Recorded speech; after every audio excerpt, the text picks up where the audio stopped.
matapos kong kaso ko. Yes, sir. Balik mo. Yes, sir.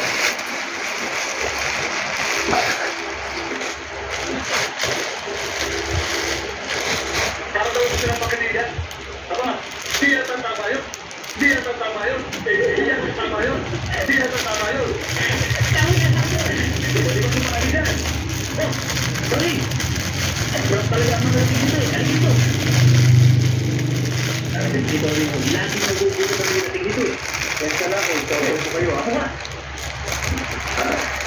Ano ba nila? Ito, nakasarap ko ah.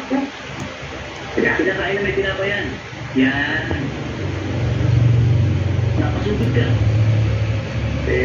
Alam mo naman tol. Na may nasikaso akong bago sa Maynila. Kaya kailangan kong bumalik ulit. Bakit naman? At the same time, kailangan ko pang isama ito at marami pa siyang mga trabaho.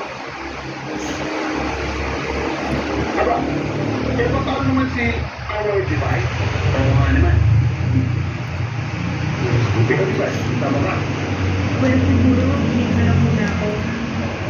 Diba, hindi mo rin naman ako masyado maasikaso sa Manila, di ba? Saka, isa pa, hindi ko rin masyado may enjoy pa yung pag-dedication ko dito. That is, okay lang kay Glenn.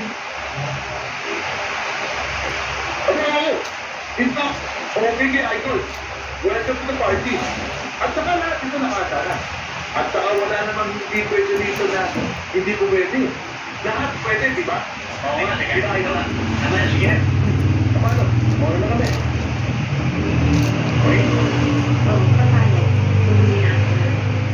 Sana makita tayo ulit ng Manila. Ikaw nang bahala kay Glenn, ha? Okay. Okay. Bye. Yan ang mga speech ko, ha? Diba? Pare, ha? Yung... Papunta tayo.